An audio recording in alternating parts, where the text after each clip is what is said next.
Aquest és un dels perfils més famosos de la Costa Brava. Ni el turisme l'ha pogut canviar.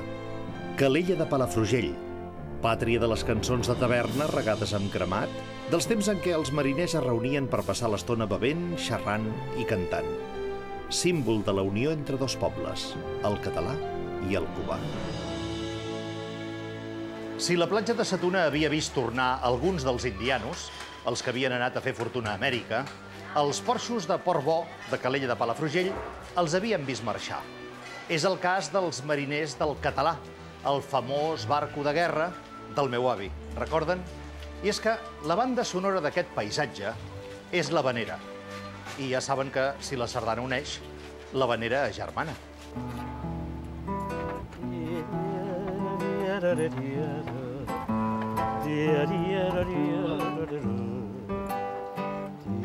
Josep, com anem? Hola, què tal? Com va això? Encantat. Que estem assajant o estem composant? Tocant, no. Ah, no, també. O sigui, a mi em diuen, què fas, cantes? I dic, no, treballo ara. Però vostè això li ve de petit, ja. Home, aquí tothom coneix les habaneres, no els ha hagut d'aprendre ningú, ni d'una partitura ni de cap llibre. El meu avi, encara no baixes de l'auto, com obre la porta, diu, què cantaran el meu avi? Sí, el cantaran. Va, cantem-la. El sap tothom, va. Va, vinga. El meu avi va anar a Cuba a bordo del Català, el millor barco de guerra de la flota d'ultramar. Quan el Català sortia a la mar, els nois de Calella feien cremar.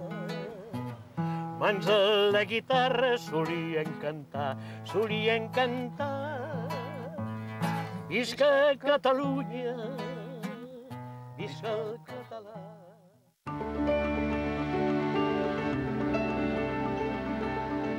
Si la banda sonora d'aquest paisatge són les havaneres, les autopistes del mateix paisatge són els camins de ronda.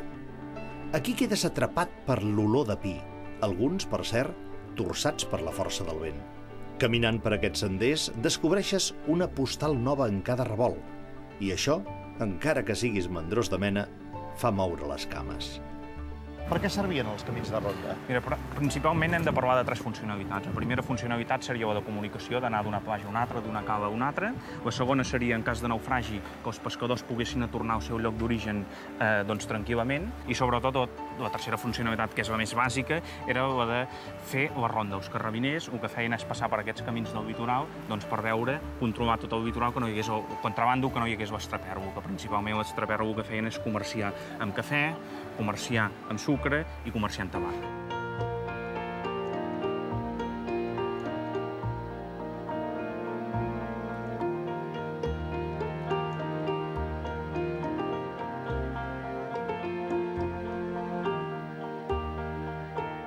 Ara els vull ensenyar una casa senzilla, blanca, de persianes vermelles, construïdes sobre roques. Si hi hagués un rànquing de les que tenen les millors vistes, la de la Teresa estaria, segurament, entre les 3 primeres. Maria Teresa, aquest és el millor racó de la Costa Brava. Per mi sí. Quants anys fa que hi vens? Bueno, els meus pares van construir aquesta casa l'any 35, doncs des de llavors. Caram, l'any 35. Però l'any 35 aquí no hi havia res. Res. Era totalment salvatge. Per aquesta casa hi han passat algunes de les personalitats més rellevants del país. Pintors, polítics i escriptors. En Pla aquí s'inspirava?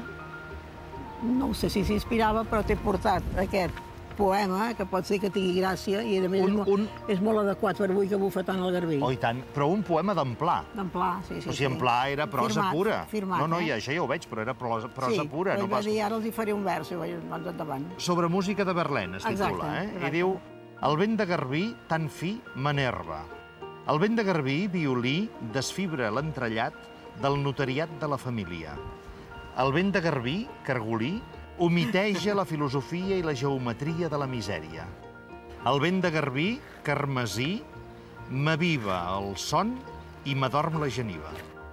Escolta'm, un original, manuscrit, d'en Pla, signat i, a més, poema. Sortint de casa la Teresa, agafo un tros de camí de ronda per ensenyar-vos un espai reduït on Com deia Josep Pla, es pot viure una felicitat plausible. Hi ha racons de la Costa Brava que inviten a l'abstracció. Racons com aquest que encomanen serenitat.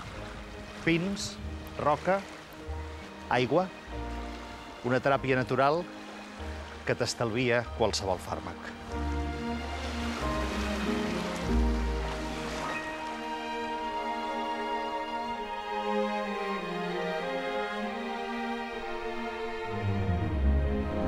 I si m'ho permeten, acabaré amb un bany en aquesta platja de butxaca. Una de les satisfaccions que encara et dona la vida.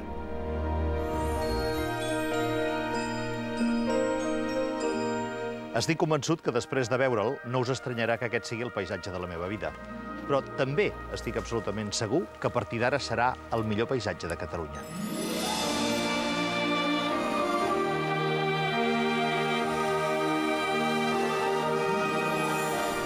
Ja poden votar per la Costa Brava.